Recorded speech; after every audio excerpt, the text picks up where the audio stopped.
Welcome, everyone, to the Let's Gigabit podcast. My name is Todd Rawlings. I'm here with my good friend and podcast mate, Mike Farabelli. Hey, Mike, how are you? Looks like you're at home. I'm at home and I'm cooling off from the Pacific Northwest definition of a hot day. I know the rest of the country with our viewers have been steaming for a while. Well, we finally got our comeuppance. Yes. So, Yes. but I'm good today because the temperature's down. So I'm Yeah. sure you're better too. Yeah. Well, I'm only about 7 miles from you, so here in Redmond. Yeah, it's nice to just be able to open the window and cool off. We are here with our good friend Chris Marshall. He's joining us today as a guest. We're excited to talk to you, Chris, about your book and what you've learned by working with small business startups who are trying to embrace AI. So very excited to do that. Mike, do you want to go ahead, please, and introduce Chris and how you guys met? Sure. I had the privilege of meeting Chris and working with him in Silicon Valley. And I was struck by his agility, flexibility, and I could see that he was an old soul in his 30s. Old soul meaning a good old soul, in that he was mature and he was already a lifelong learner. So I think we'll see today that lifelong learning that I saw 20 years ago progressed. Well, thanks, Mike and Todd, for inviting me on your show. It's good to see you guys again. And I'm excited to share a few things with you. I took some time to kind of reflect on how to present this this afternoon with you guys, because we want to add a little flair.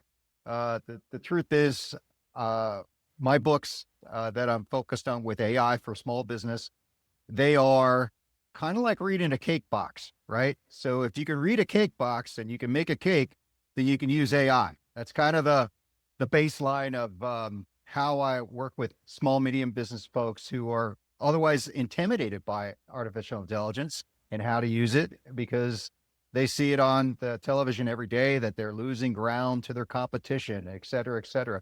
So I focus a lot on helping them make a sense and make something very simple yet high impacting. So I'm looking forward to going through a few examples with you. Great. In our discussions in the past, you talked about your catechism of use cases. And for Catholics and non-Catholics, if you don't know what a catechism is, it's a guidebook. When I was 5 years old, I remember holding my mother's leg, being terrified for the first day of first grade, seeing a nun and being absolutely terrified. And when I went in there, they had an easel with an Adam and an Eve and a Satan with horns. And they taught us catechism. I remember the first two questions were, who made you? The answer was, God made me. And the second was, why did God make you? To know, love, and serve him in this world. Well, so catechism's a guideline for all of you, religious and non-religious. But I think what Chris has given us is a guideline, because AI is moving fast, and he wants to, give us some guidelines to cut through all this in a productive time to solution, time to return on investment manner. Is that correct, Chris? Yeah. And first of all, I wasn't raised Catholic. So for those of you who are not from the Catholic faith, don't worry, this is for you as well. I don't think Todd was either. I think Todd's on the Lutheran side, so that's even worse. Yeah.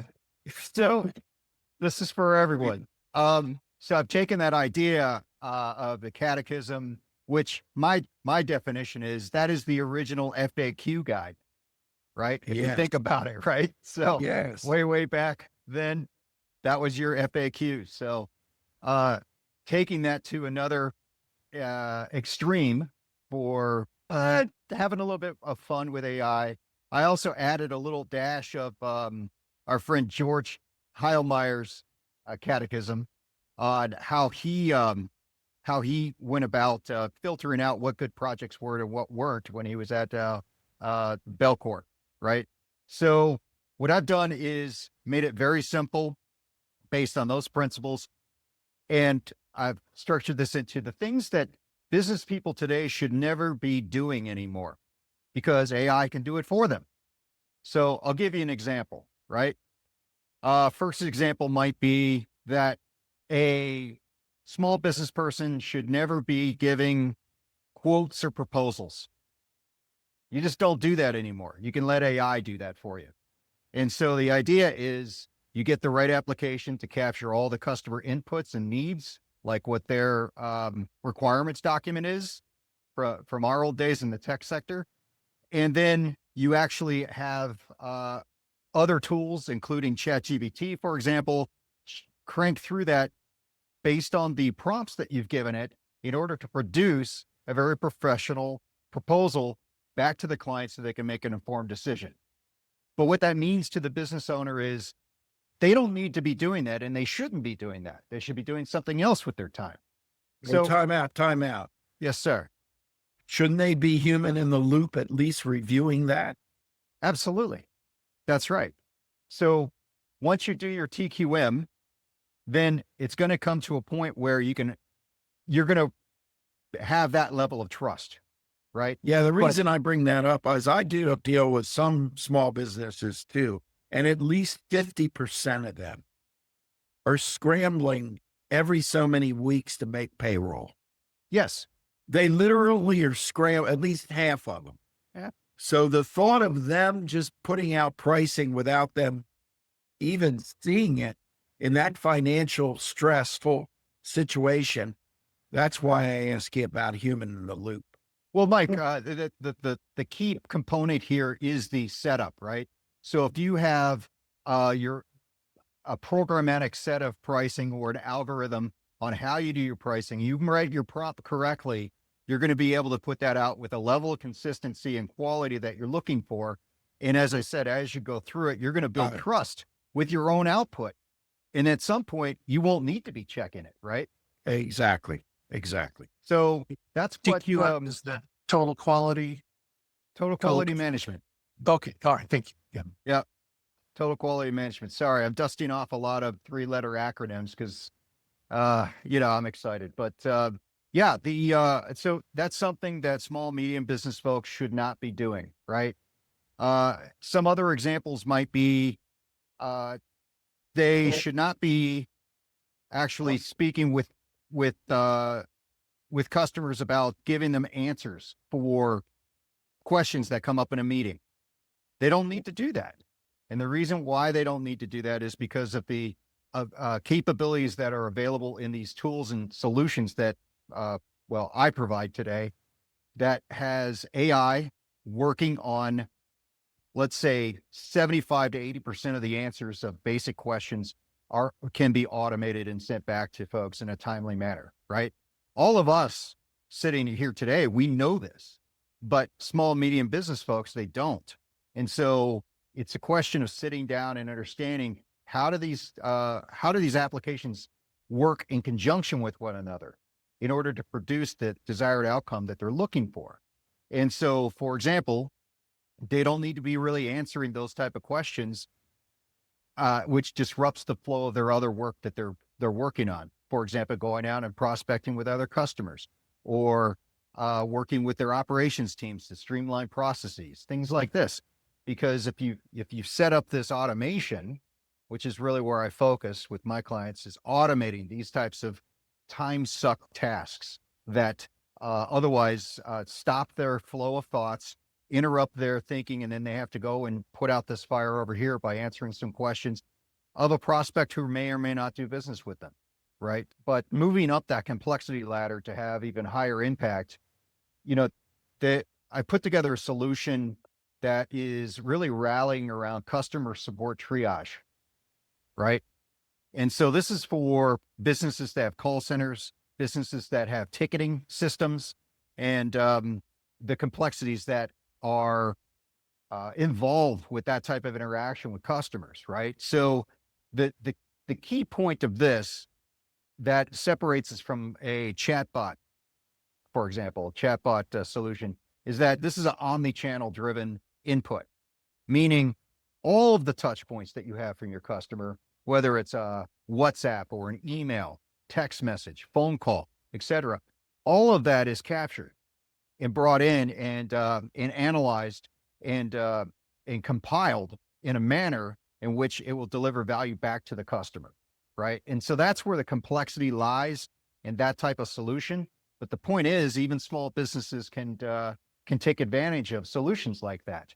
And it's just a matter of sitting down and understanding what the inputs are, and then writing the prompts that are with the application that's going to deliver that input into the database that holds that. Once it's in the database, then again, it's rinse and repeat with a lot of the AI engine capabilities that we know already, and the outputs can be of various product types, whether it's Now that's a more complex, it is. very high ROI Yes. use case. My discipline and specialization is change management. And when you see these financially stressed entrepreneurs, yes, they usually don't buy the big one first. If we think of right, complexity and ROI, ease, impact, and we have three classes of use cases. A is very simple but high return.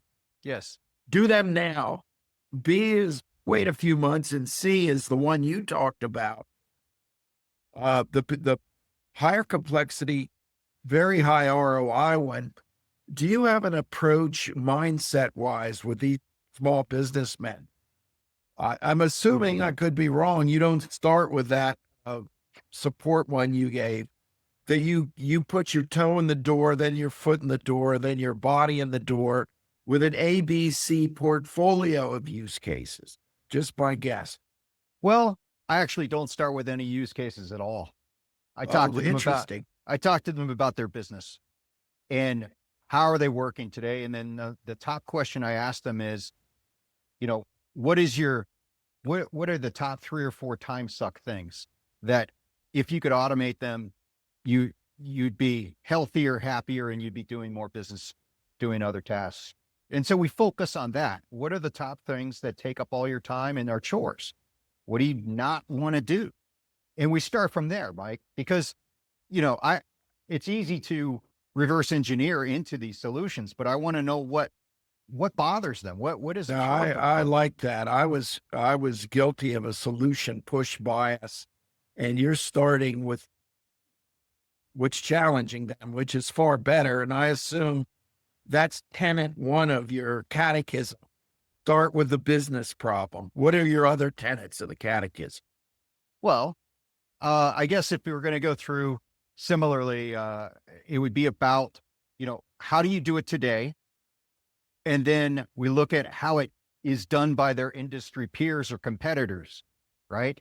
And obviously that transitions into AI capable solutions as an idea, right? But, more often than not, it's about their time. It's about them making payroll. And so, because these are small business people, right? They don't, the Maslow's hierarchy of business doesn't really apply, right? They're only getting to so far up the tree. And so then it's just about, hey, let's do this small project for your business and let's see how it goes. Right. And a lot of times these guys will say, well, yeah, I don't really have anything in the budget to do that right now. And I'll say, you know what, that's great. No problem. You seem like a highly technical person, or you have your son or brother-in-law that can help you. I've got a book that can help you. Just follow the instructions in the book. Right. Well, do you have, before we get to the book, and I know Todd's he's very eager to get into the book, but just as a lead in, do you have any use cases you can share with the audience that are in that? Well, in a way, we've already been going through those, right? Because these solutions that that supersede what people used to be doing, right? The people used to be the ones who are answering the phones, or people are the ones who are doing the lead capture and things like this. Those automated solutions are what I spell out on how to build those in the book, right? So for example, I'll just go back to one that's a little bit less complex: lead Good. qualification capture with chatbots, right? So I've got a client who is he's got a website, and he's an architectural firm, and he's selling housing plans off of that website, right? And that's great. That's a fine little business. They've got replicative repurposing of content that they've already engineered and paid for, and the business is fine because there's a lot of growth in this area. However, they want to take it up to another level, and one of the first things they are doing is implementing a AI powered chatbot that's more dynamic. It's not going to be canned, right? And it can answer the questions that customers have, even on Sunday at 9 p.m. at night when people are doing their dreams about the future, right? Well, nobody's at home or in the office answering these questions live, of course. So an AI powered bot is the right choice there. And, something like from HubSpot, right? That's a really good high quality chatbot that's very capable for small, medium business. I went through and evaluated these, Todd. So I found that one was pretty good, bang for the buck. And the point is, when it comes to Monday morning and these guys go into the office and they find this interaction with the prospect, they're already much further along in the discussion and development and qualification of that prospect. And so the conversations can go a little bit faster, a little bit more sophisticated, and you can get to an informed decision much more quickly. And everybody wins from that, right? Yeah. Do you have any quantitative or qualitative? I know small businesses or even large, but they don't quantify value in the end. They're too tired after they implement. Do you have any quantitative or qualitative value metrics? Well, as you said, quantitative is difficult, right? Very difficult. But I do get compliments coming back from folks, say at a Chamber of Commerce lunch, where they'll just shoot across the room and say, "Hey, I read your book. I did number 3," right? Things like this. And it just makes me smile, right? Because the inertia and the intimidation is quite high with this group. And for anybody to sit down and take some time to better their business and play around with these tools and make them their own, I just get excited about that. Yeah. So, and when you say intimidation, you don't mean towards you. You mean their fear of AI. yes, They're intimidated by AI. yes, that it's very powerful. It's coming for the business, and if they want to use it, it's very expensive, right? Okay. These are the major things that people see as real reasons not to do it. And, a lot of the conversation is just to calm them down and say, look, this is a fantastic new tool that you can first play with it, right? Try it at home, make that cake, right? And if you can make a cake at home, then maybe you can do that at the office as well. It's kind of the premise. It's very, elementary, bare bones conversation, because that's what people are looking for. Well, you give us all optimism because if you're successfully working with attention deficit syndrome, small businesses, and you're getting traction, that gives us all optimism for AI in general. So speaking of making the cake, I want to turn it over to Brother Todd to discuss your book and maybe some making some cakes. Todd. Well, before we do that, thank you, Mike. Before we do that, Chris, I'd like to unpack just a little bit more this first use case that you were describing, because I think in my mind, I've got all these emails coming in. Maybe I check them 2-3 times a week, but there could be a lead in there. And then I always kind of I think to myself, oh, I should have made more time for this. And now, they wanted an appointment and the time has passed. Yeah. So email is one, right? And of course, there are the phone calls, And then maybe we have a form on the website that people fill out, or maybe there's even an opportunity to chat with us. But Yes. can you kind of explain what are all of the typical methods that you could take in, or a business owner could take in, use some of the tools, some of the techniques that you teach, and then manage kind of that initial conversation with them to kind of keep them on the hook? Well, sure. So the input anymore can be omni-channel, right? It could be a phone call. Explain that. Omni-channel is the old, I think it's Greek, of all, right? Omni means all. So all different channels of communication, whether it's a live phone call, or it's an email, or it's a text message, or a database like WhatsApp I use around the world all the time, right? And all of those communications, all of that contributes to your customer success. It's not just the form that they fill out on your website, or a chatbot interaction, right?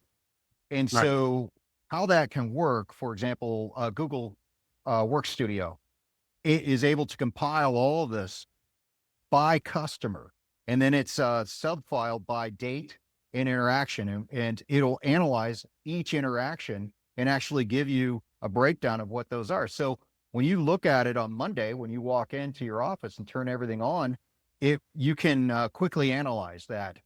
And there are folks, even in the smallest regions, or the countryside, such as where I live, that have stand-up meetings every day. And they talk about what's in their Google Work Studio from customer X, and how they're going to go about their next steps in the project with customer X, right? And that's how it works. And so that cascades down to the guy who's responsible for customer X, the account manager or the IT op guy, to fulfill those tasks that day and make a happy customer. I understand. Okay, that makes sense. Yeah, there's value there. But what about that 9 p.m. Sunday, right? Yeah. Can you set it up so that it's responding in an intelligent way? And then I imagine maybe you have to examine some of the typical messages you get and how you would want to respond to those. You feed that into the tool, and then it could auto respond to some of them and maybe give them some information so that you hook them before Monday morning. Do you know what I'm trying to say? Yeah, absolutely. I mean, you can even do that with a free chatbot version with scripts, right? You can load a script and just say, hey, look, I can understand your project you're working on is very important right now. However, given the current time is 9 p.m. Pacific, the earliest I'll get somebody to speak with you is how is 10 o'clock in the morning tomorrow for you? And then lock that down, right? Oh, I see. Sure. That type of thing. So it can actually all be scripted, but what people are doing increasingly now is it's a more dynamic approach, right? Where AI will tap the database and make an effort to try to answer the questions right then, right? And if it's the case that the level of discussion is going beyond what AI can do, then you go to that script and say, hey, let's make an appointment with the live rep from our team, 10 o'clock in the morning. If that works for you, can we book that? Right. Right. And then it would do the booking and put it in my calendar and everything like that. Oh, wow. Yeah. Okay. I mean, and that's been around for a while, right? With APIs and things like that. So you're leveraging, you're standing on the shoulders of previous success with that type of connectivity, right? Sure. And so what I guess the difference now is that you are able to concentrate or collect and accumulate all of those channels of traffic into one space for one customer, and then analyze it in total for the complete picture. Whereas in the past, you might have an API for WhatsApp, but that's isolated. It's not, you can't correlate that with the email very easily. And now you can. Okay. That's great. Well, because in my mind, I thought I was going to need to install OpenClaw and then get into having to write all this stuff, but it kind of sounds like it may not be that difficult. Is that true? It's not. Oh, Yeah. Yeah. You can make it as overly complicated as you'd like, of course, but we follow the KISS principle, and all of you know, keep it simple, stupid, right? And that's for my own operation, right? I appreciate. I just keep it that way, and if it works, then we keep using that, and then it's a question of when you shift from a for free account to a for fee account often, and that has to do with your volume. You know how much you're using these tools, and where your limits are, right? So ROI proposition for that is crisp and clear, right? So if you're getting business out of using these tools and mechanisms, then you're going to subscribe and upgrade and expand. Great, great. I'd love to hear another use case. Perhaps think of a company that you've worked with recently. You mentioned this architecture firm. Sure. Are there situations where, say, they've got some drawings already, and the user is just kind of looking, they're explaining what type of home they're thinking about building, and the AI could route them to some of these existing home drawings or Yes. whatnot, that meet their or match their query? Is that type of thing possible? Oh yeah. Yeah, that's right, Todd. You're thinking the right way, right? So it's going to be based on particular keywords that are, mentioned or connected to a typical discussion where maybe somebody describes a Cape Cod home as a home with really steep roofs, right? AI would be able to connect those types of nomenclature disconnects, right? And they would connect that and say, actually, we think that you're interested in home number 4. Here's what it looks like. And all of that can be automated. Yeah. And it's to the point where the cohort that I speak with, I have a regular cohort that I meet with every month. A lot of these guys own IT businesses, and they're a Google shop or they're a Microsoft shop is how they present themselves. And they end up showing all the nice, shiny things because they get excited about it, but it actually overwhelms the customer more often than not. It gets the fear of God in them. Like one of the latest discussions was around virtual organizations, right? Where you can just have an agent for everything, and then you don't have to have any employees at all. Well, to a small business owner, that's pretty scary stuff, right?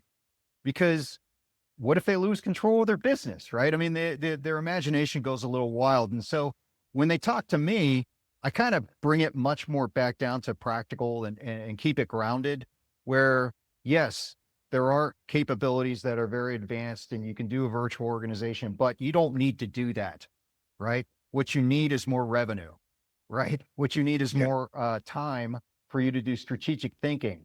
And so we can do that for you because you're going to get rid of these 4 things that suck up a lot of your time because we're going to automate those. And then you're going to get an extra day a week that you can do your strategic thinking and planning on. Chris, I'm glad you brought up fear factors. I'm glad you brought up fear because there's usually 2 more fear factors that they don't state. One, how much time is it going to take? I know you said they outsource, but that's still going to take time from somebody in that small company. Can you give us a sense of the average complexity of those 2 things?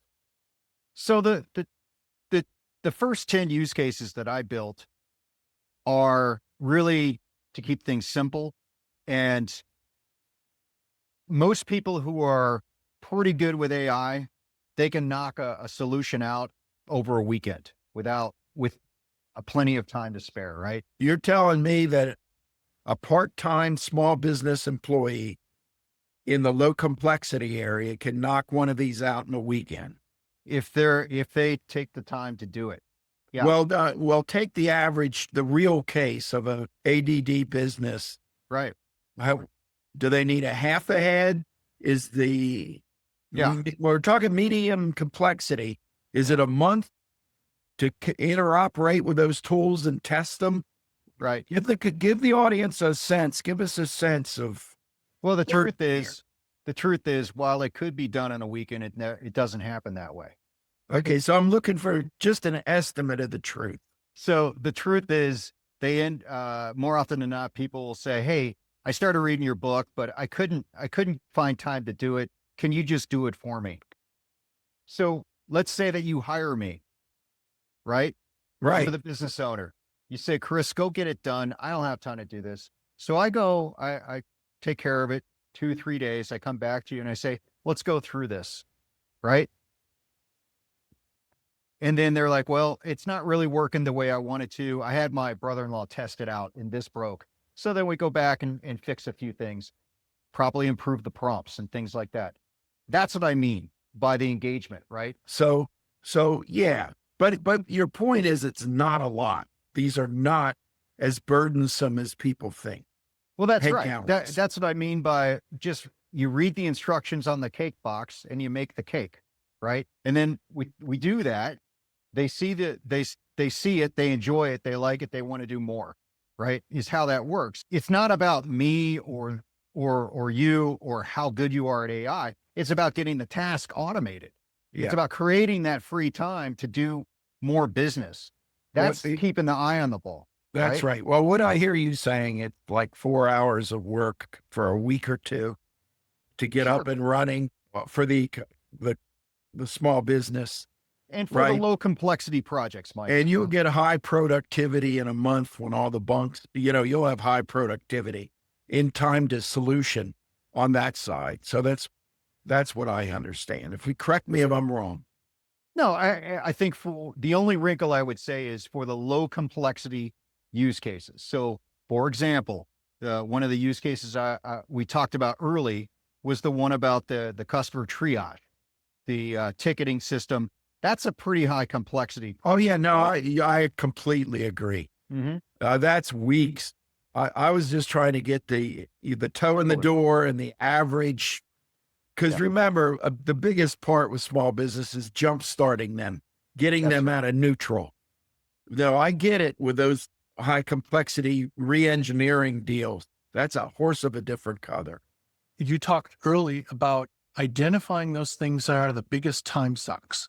Yes. And do you want to just run through maybe like the top 3 or 4 of what responses you typically get? And I know we went through the email, responding to emails and responding to customers and maybe following up on leads. But what would you say would be the next level down?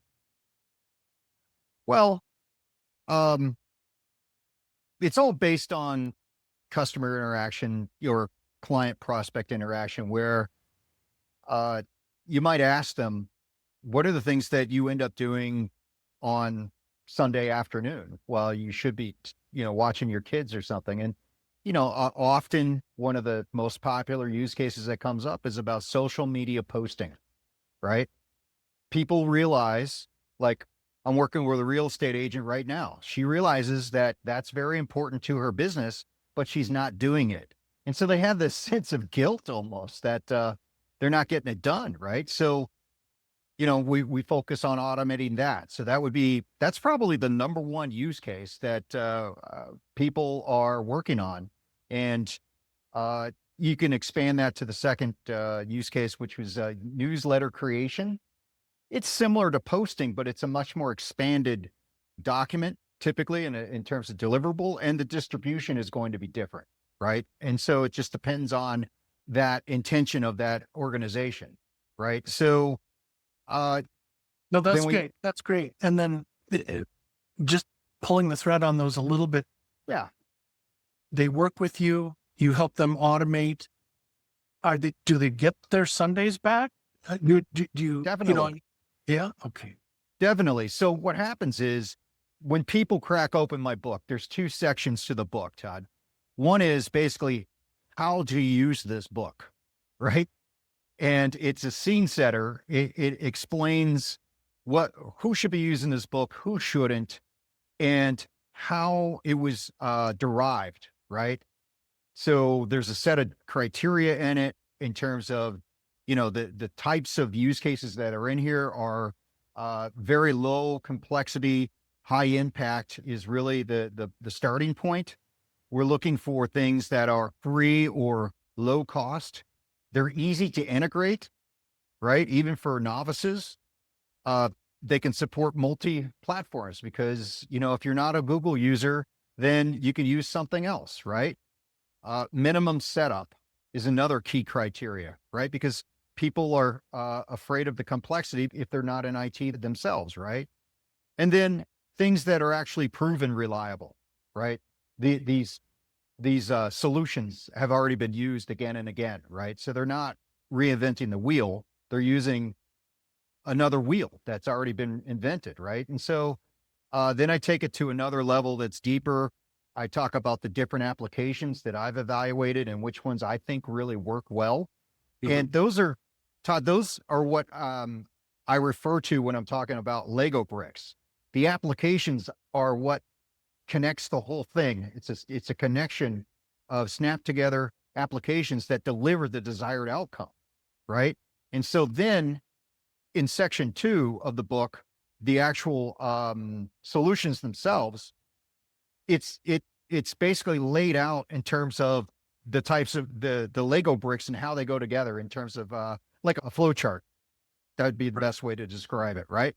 Oh, super. So between the go ahead. graphics of the chevrons and the description and the step-by-steps, it seems pretty easy to just, to spend some time, register for these new accounts if you don't have them already, and then line them up in the array so that the flow of data delivers the desired outcome. That's where the magic happens, right? Cool.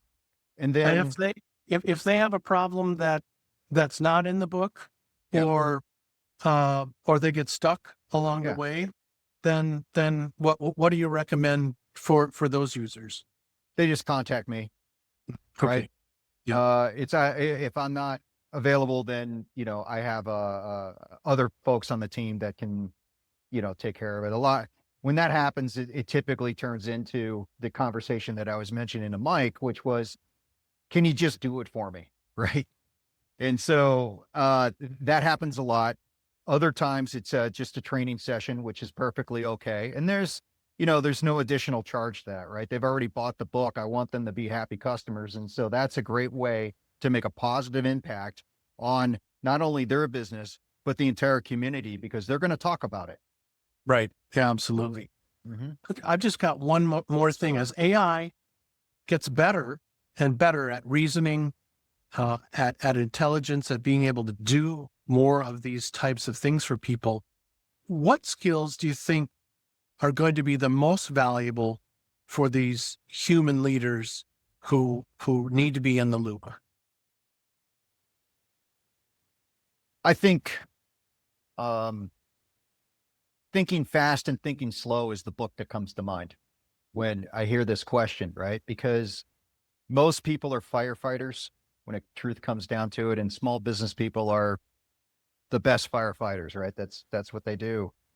They don't have time to think slowly and think strategically. And my ambition is to automate as much as possible so that you maximize the strategic thought that you can do to drive your business to the next level.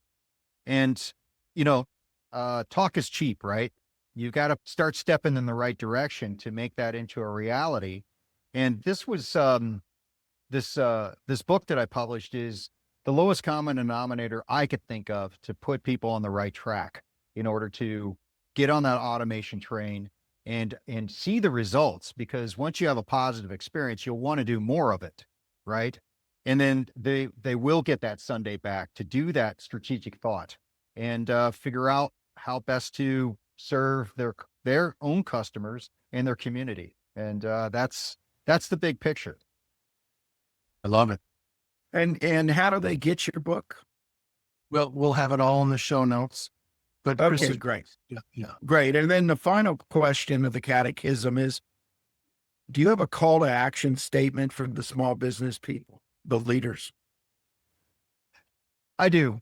And I was thinking about this. I had a funny feeling, Mike, you were going to ask something. And I said, you know, for as much guts and fortitude it took to start that business that they're running today, they need to reconnect with that fortitude and embrace these opportunities with AI. They got out of neutral to get started. Why go back to neutral park now? Keep going, right? That's right. So Todd, I was thinking about this. First of all, I want to thank both of you for your invitation to participate in this podcast. I love doing them because I always get really interesting questions and perspectives from folks like yourself, because your arc of life is different from mine, and I always learn something. So thank you for that. As a token of thanks, I wanted to make available a promotion code for your viewers. So I went ahead and took the liberty of building a promo code for the first 100 viewers who are interested to buy the Playbook, and it's 50% off. So if we can add that to your notes, I guess, on the channel, that'd be great.